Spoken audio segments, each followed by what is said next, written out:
नमस्कार विद्यार्थी व शिक्षक बंधूंनो, इयत्ता 5वी व 8वीची शिष्यवृत्ती परीक्षेच्या मागील 7 वर्षाच्या प्रश्नपत्रिका व त्या प्रश्नपत्रिकेच्या उत्तरपत्रिका आपण कशा डाउनलोड करायच्या याची सविस्तर माहिती आज आपण या व्हिडिओमध्ये बघणार आहोत।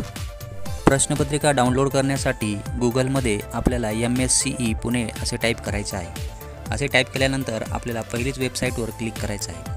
त्यानंतर आपल्याला शिष्यवृत्ती परीक्षा या टॅबवर क्लिक करायचं आहे आणि शिष्यवृत्ती परीक्षा 2024 वर टॅबवर क्लिक केल्यानंतर आपल्याला डाव्या बाजूला प्रश्नपत्रिका आणि उत्तरपत्रिका अशा 2 टॅब दिसणार आहेत। त्यावर प्रश्नपत्रिकावर टॅप केल्यानंतर आपल्याला इयत्ता 5वी आणि इयत्ता 8वीच्या प्रश्नपत्रिका व त्याचा सेट क्रमांक A आणि B असे दोन्ही आपल्याला डाउनलोड करता येतील। लक्षात घ्या, इथे 5वीच्या सर्व माध्यमाच्या प्रश्नपत्रिका उपलब्ध आहेत।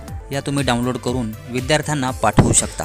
तसेच प्रत्येक इयत्तेच्या व प्रत्येक विषयाच्या प्रश्नपत्रिका सोबतच उत्तरपत्रिकाही सदर वेबसाईटवर उपलब्ध आहेत। उत्तरपत्रिका या सेक्शनमध्ये जाऊन आपण हव्या त्या वर्षाच्या उत्तरपत्रिका डाउनलोड करू शकता। अशा प्रकारे आपण इयत्ता 5वी व 8वीच्या प्रश्नपत्रिका व उत्तरपत्रिका डाउनलोड करू शकता।